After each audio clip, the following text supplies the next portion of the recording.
Hi, this is Anne from Virtual Quilters. We're starting our 2025 Mystery Quilt. The quilt this year, you can use a layer cake, or it's called a pack of 10-inch squares, depending on the brand.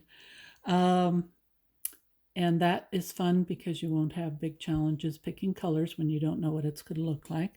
You also can use yardage and just cut the squares as is indicated in the next part of the instructions.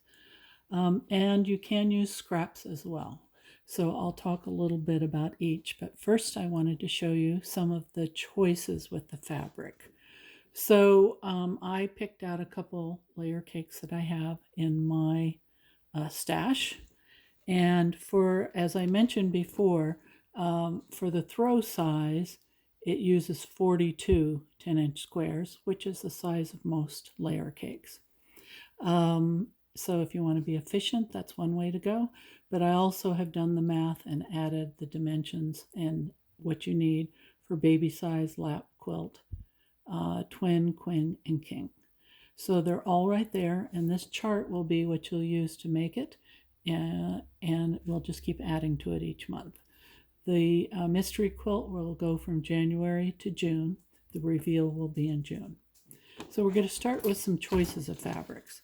So here's a layer cake that I picked out. Obviously, I like purple.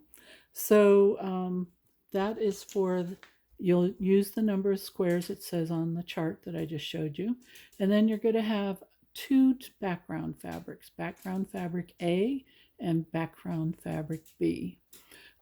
So in this case, I picked two things that read as solids. They have this one has a slight texture print to it, but it reads as a solid from 6 feet away. That's what counts. And it picked up some of the colors, but was a neutral and would be calming for the background. So that is one example of what you might do depending on the colors. This is another example that I threw together, which is some more pastel type colors, and then for that one to go with it, I picked a white and then kind of a tan that's a light print, so it would read as a solid, so that there is a contrast between them, but they still, all the fabrics work together. And then the last example I made here is what I've decided I'm going to make, and I had this Tula Pink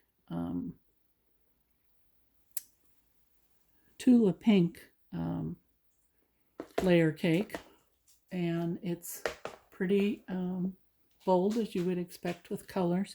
So I decided that what I liked with it, auditioning fabric, is I had a grunge from my stash, and I had a Kona cotton that's a solid from my stash, and that's what I chose to do with mine. I have no idea how this is going to turn out, but that's what I'm going for because I like the bright fabrics. So I did want to mention that the background should be reads as a solid. And one of the reasons I'll say with, I'll go back to, let me put this back. I'll go back to this first one. This is a pretty big print. And just be aware, which will work, but just be aware that you're going to be cutting these into 3-inch squares to sew. And so depending on where things land, you may end up with these squares that look, it's hard to recognize they go together. This one is, these are not too bad, but keep that in mind. So when you cut, it may work out just fine, but you need to be, wearing your thinking cap on whether that's going to look good when you blend it all together. Okay, so we've got the two background fabrics, we've got the 10-inch squares, and we also have in there fabric for binding. I have estimated for the backing if you use regular 42-inch wide fabric, but a lot of people will patch things together for the back as well as use the wide back. So you can go from there. So that's pretty much it on fabric.